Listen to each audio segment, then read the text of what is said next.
बहू का नेग। शीना को उसके ससुराल वालों ने एक शादी में पसंद कर लिया था।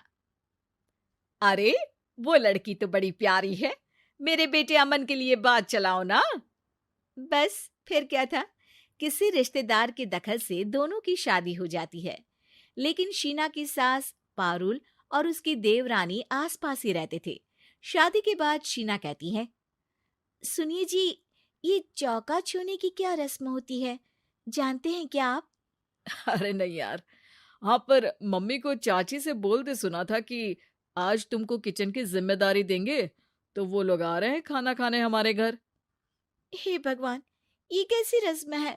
साड़ी पहनकर किचन में खाना बनाना, ये तो कंप्यूटर की कोड को डिकोड करने से भी ज्यादा मुश्किल काम है। अरे चिंता क्यों करती हो, माँ है ना, सब संभाल लेंगी। वो बहुत समझदार है। शीना को भी पति की बात ठीक लगती है। वहीं घर पर शीना की चाची सास, ससुर और उनकी बहू खाने पर पहुंचते हैं। शीना की चाची सास उसकी सास से कहती है, अरे कहाँ है दीदी, आप अभी भी किचन में हैं क्या? रस्म बहू की है या आपकी? चाची की बहू कहती है, और हमारी चौका छूने की रस्म थी तो हम तो सुबह 4 बजे ही किचन में पहुंच गए थे। अरे तेरी ताई ने सर पर चढ़ा रखा है बहू को। शीना सबकी बात सुने बगैर सामने आती है। अरे आज तो तेरी चौका छूने की रस्म थी ना, तुम ही देर से आई हो। वो चाची, मुझे ना साड़ी बांधने में देर हो गई। तो वक्त से उठा करो ना, पता है जब नई शादी है, रस्में होनी है, तो फिर थोड़ा कम आराम कर लोगी तो कुछ घट नहीं जाएगा। शीना की सास को बहुत बुरा लगता है कि चाची उसकी बहू से ऐसे बात कर रही है। अरे शीना, चलो किचन में, मैं तुम्हें समझा देती हूँ कि कैसे क्या करना है। देखो, मैंने सब बनाकर यहाँ रख दिया है। तुम्हें सिर्फ हलवा बनाना है। उसकी भी पूरी तैयारी कर दी है बेटा। बस किशमिश डालकर हलवा में मिलाकर लेकर आ जाना। बस फिर क्या था, एक एक कर शीना सारा खाना टेबल पर लगा देती है। अरे बहू ने इतना सब बना दिया, वाह जी वाह। तभी शीना बोल देती है, नहीं नहीं चाची, ये सब तो माँ ने बनाया है, मैंने तो सिर्फ इसे टेबल पर लगाया है। वो साड़ी पहनकर काम करना अभी थोड़ा मुश्किल होगा ना। चाची सास तो सुनकर मानो बिफर ही जाती है। ये क्या बात हुई दीदी, मैं जब शादी कर कर आई थी तो आप बड़ी थी, पर किचन में ना आप आई और ना माँ जी। हाँ, क्योंकि उस वक्त मैं बहू थी और मुझे सास के हिसाब से काम करना था। लेकिन अब मैं सास हूं तो मैं बहू को वैसे ही बनाऊंगी ना, जैसा कभी मैं बनना चाहती थी। खैर, चाची सास खाना खाकर वहां से चली जाती है। कुछ दिनों बाद, अरे शीना, ये क्या पहन रखा है? हे भगवान, इस परिवार में क्या हो रहा है? अरे क्या हुआ छोटी, इतना क्यों चिल्ला रही हो? इसने पहना क्या है? अरे दीदी, क्यों इतनी छूट दे रही हो? शीना, जो कि सलवार सूट पहने खड़ी थी, चाची के गुस्से को देखते ही अंदर चली जाती है। देख छोटी, हम दोनों को आज की बहुओं से तुलना नहीं करनी चाहिए। वो दौर अलग था, आज का वक्त अलग है।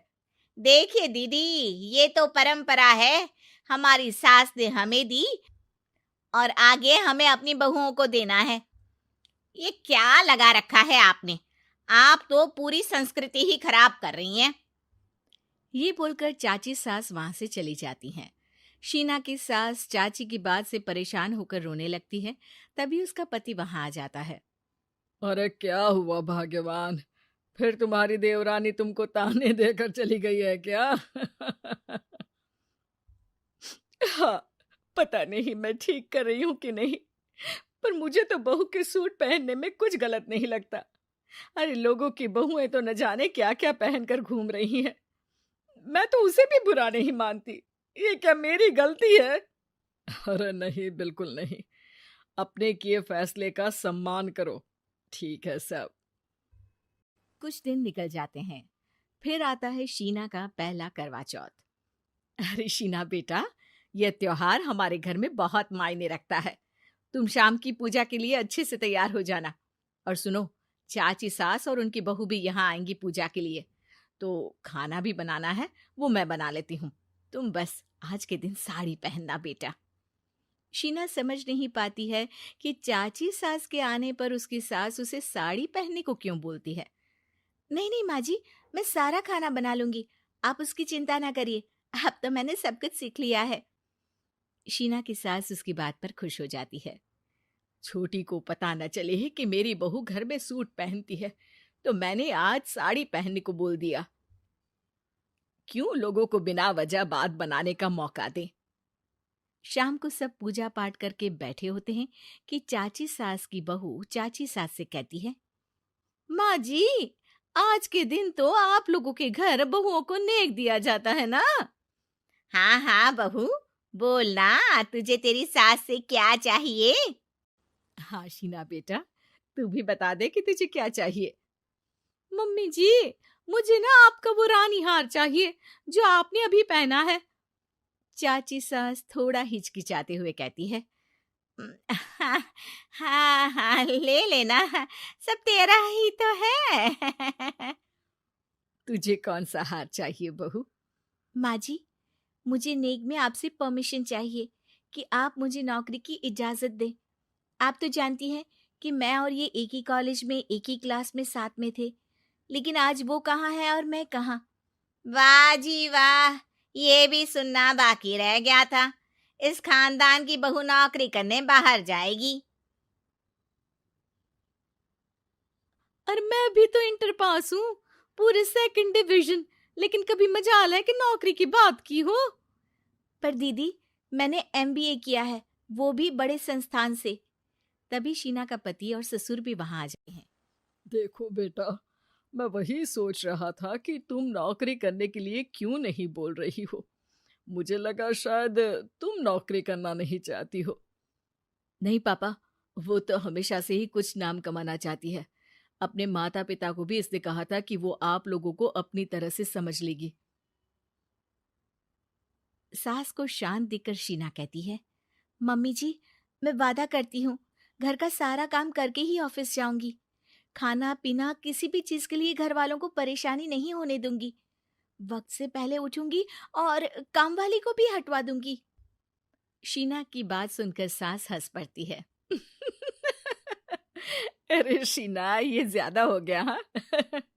बिल्कुल काम करो बेटा, पढ़ी लिखी हो, नौकरी में अच्छा कर सकती हो। जरूर बेटा, दिया तुम्हें तुम्हारा नेग। हाँ, पुरानी परंपरा जरूरी नहीं कि अच्छी ही हो, कभी कभी बदलाव लाना भी जरूरी होता है, जिसे देर से ही सही लेकिन समाज अपना ही लेता है।